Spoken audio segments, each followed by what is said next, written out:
A história de Davi e Batseba. Era tempo em que os reis saíam à guerra.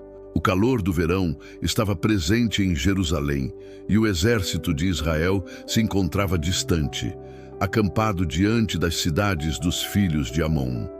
Joabe, o comandante, conduzia os homens com bravura, e entre eles estavam guerreiros conhecidos pela sua coragem e fidelidade, homens de renome que haviam arriscado suas vidas inúmeras vezes pelo rei e pela nação.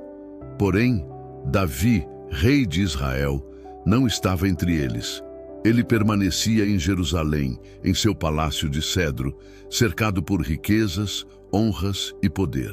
O homem que um dia havia enfrentado Golias com apenas uma funda agora repousava em seus aposentos, afastado do campo de batalha, onde os destinos de seu povo estavam sendo decididos.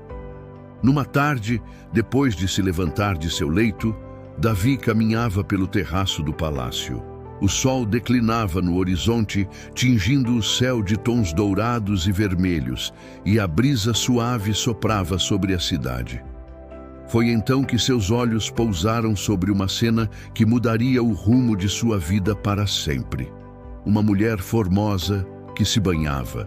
A beleza dela era singular, pura e ao mesmo tempo arrebatadora, algo que capturou o coração do rei num instante. Ele não desviou os olhos, não buscou resistir, ao contrário, foi dominado pelo desejo. Perguntou sobre aquela mulher e trouxeram-lhe a resposta. Era Batseba, filha de Eliã, esposa de Urias, o heteu. O aviso era claro. Ela não era livre. Era esposa de um homem que lutava nas fileiras do exército, alguém que servia com lealdade ao próprio Davi. Mas o coração do rei, enfraquecido pelo ócio e pelo desejo, não deu ouvidos à voz da consciência. Davi mandou buscá-la, e Batseba foi trazida ao palácio. O silêncio das câmaras reais guardou o segredo daquela noite. O pecado, cometido em oculto, parecia encoberto pelas cortinas de seda e pelos muros de Jerusalém.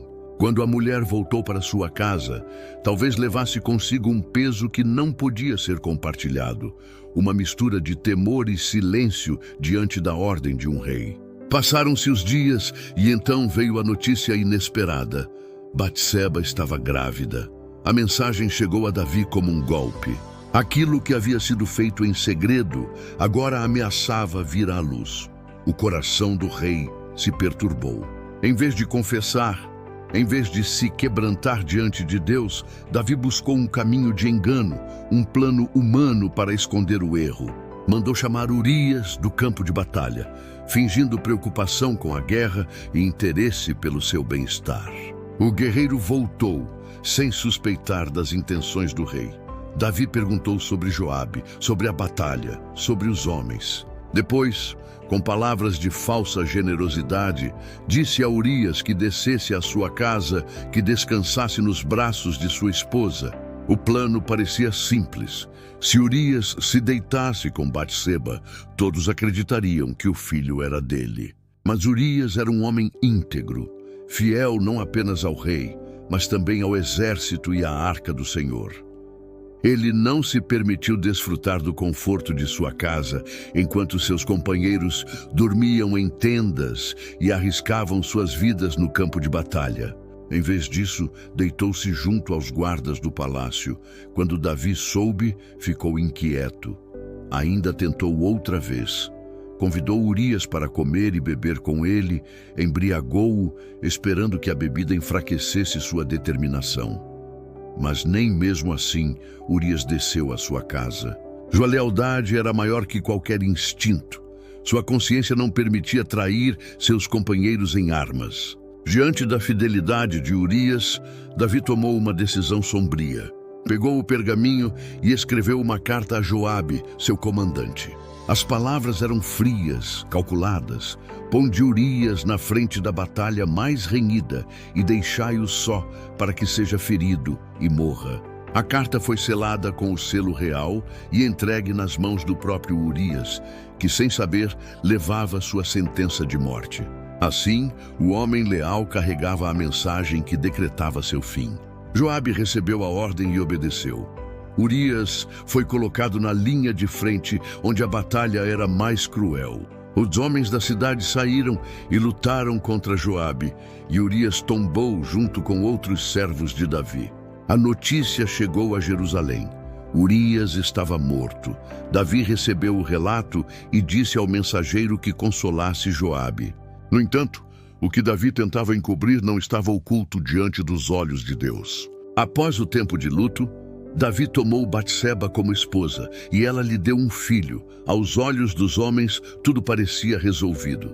Mas a Escritura declara com firmeza: porém, esta coisa que Davi fez desagradou ao Senhor. O pecado pode ser escondido da sociedade, pode ser mascarado por estratégias humanas, mas nunca passa despercebido diante do olhar divino. O Senhor enviou Natã, o profeta, para confrontar o rei. Natã não chegou acusando de imediato. Aproximou-se com uma parábola que revelava a verdade através de uma história. Disse ele: havia 2 homens em uma cidade, um rico e outro pobre. O rico possuía muitas ovelhas e vacas. O pobre nada tinha, senão uma cordeira que havia criado com carinho. Ela comia do seu bocado, bebia do seu copo e dormia em seu regaço como filha. Certo viajante chegou à casa do rico, e este, em vez de tomar de suas muitas ovelhas, tomou a cordeira do pobre e a preparou para o homem. Ao ouvir isso, Davi se inflamou de ira. Levantou-se com indignação e declarou: vive o Senhor, que digno de morte é o homem que fez isso. E pela cordeira restituirá 4 vezes porque fez tal coisa e não se compadeceu. Então Natã olhou para o rei e disse: tu és este homem. As palavras ecoaram no coração de Davi como uma espada. A parábola se revelou como um espelho diante de seus olhos, mostrando-lhe a gravidade de sua transgressão. Natã continuou, anunciando o juízo de Deus. A espada não se apartaria da casa de Davi. O mal se levantaria de dentro da sua própria família, e o filho nascido de Batseba morreria. O rei, quebrantado, não tentou mais justificar-se. Não culpou ninguém, não buscou desculpas.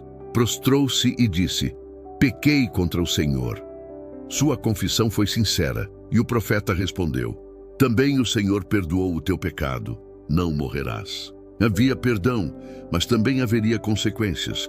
O filho de Davi e Batseba adoeceu. Durante 7 dias, Davi jejuou, orou e se prostrou em terra, suplicando pela vida da criança. Os servos o observavam, mas ele não se levantava, não comia, não bebia. Esperava, talvez, que o Senhor se compadecesse, mas ao 7º dia a criança morreu. Os servos temiam dar-lhe a notícia, mas Davi percebeu o murmúrio e compreendeu. Quando soube, levantou-se, lavou-se, ungiu-se, trocou de vestes e entrou na casa do Senhor para adorar a Deus. Depois voltou para sua casa e pediu pão. Os servos se admiraram. Perguntaram por que ele jejuava enquanto a criança estava viva e agora, após sua morte, comia. Davi respondeu: vivendo ainda a criança, jejuei e chorei, porque dizia: quem sabe se o Senhor se compadecerá de mim e viva a criança? Porém, agora que está morta, por que jejuaria eu? Poderei eu fazê-la voltar? Eu irei a ela, porém ela não voltará para mim. As palavras de Davi revelavam a dor, mas também a aceitação da vontade de Deus. Ele havia aprendido que a vida e a morte estavam nas mãos do Senhor e que o pecado tinha consequências inevitáveis. Mas mesmo em meio à disciplina, Deus não havia rejeitado seu servo. Davi consolou Batseba e dela nasceu outro filho, Salomão. E a Escritura declara que o Senhor o amou. A história que começou em tragédia foi transformada pela graça, pois da descendência de Davi e Batseba viria aquele que é o verdadeiro filho de Davi, Jesus Cristo, o Salvador do mundo. No íntimo de Davi, o peso do pecado e a misericórdia recebida encontraram voz em uma oração que atravessaria os séculos. Do seu coração quebrantado nasceu o Salmo 51, onde ele clama: tem misericórdia de mim, ó Deus, segundo a tua benignidade. Apaga as minhas transgressões, segundo a multidão das tuas misericórdias. Lava-me completamente da minha iniquidade e purifica-me do meu pecado, porque eu conheço as minhas transgressões, e o meu pecado está sempre diante de mim. Cria em mim, ó Deus, um coração puro, e renova em mim um espírito reto. Não me lances fora da tua presença, e não retires de mim o teu Espírito Santo. Torna a dar-me a alegria da tua salvação e sustém-me com um espírito voluntário. Essas palavras não são apenas de um rei que caiu, mas de um homem que entendeu que o perdão é possível, que a graça de Deus é maior que o pecado e que a restauração é dada àqueles que se arrependem de todo o coração. A narrativa de Davi e Batseba não é um conto isolado do passado, mas uma advertência e um consolo para todos os tempos.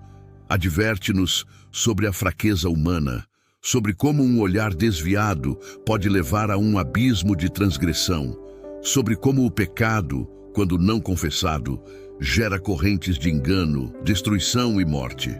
O homem segundo o coração de Deus caiu profundamente, mostrando que nenhum ser humano está isento de fraqueza. Mas também nos consola, pois mostra que há perdão e restauração para quem se arrepende de verdade. A disciplina de Deus é real, mas sua misericórdia também é real. Davi não foi rejeitado, embora tenha sofrido consequências dolorosas. Ele foi perdoado e da sua descendência veio o Redentor. Isso nos lembra que o propósito de Deus não é anulado pelos erros humanos e que sua graça transforma até mesmo histórias de queda em testemunhos de restauração. Assim, quando olhamos para essa história, vemos um espelho que revela nossas próprias inclinações, nossos próprios momentos de fraqueza. Mas também vemos a mão estendida de Deus, que nos chama ao arrependimento e nos oferece um novo começo. Como Davi, podemos clamar por um coração puro, por um espírito renovado, por uma alegria restaurada. E como Davi, podemos experimentar que um coração quebrantado e contrito, ó Deus, não desprezarás. No fim, a história de Davi e Batseba nos aponta para Cristo, aquele que levou sobre si os nossos pecados, que morreu para nos perdoar e ressuscitou para nos dar vida. Ele é a resposta à oração de Davi, o cumprimento da promessa, a manifestação da graça que cobre uma multidão de pecados. E é nele que encontramos não apenas advertência, mas também esperança. Se você gostou, deixe o seu like, inscreva-se no canal para receber mais conteúdos como este, compartilhe com mais pessoas. Deus te abençoe.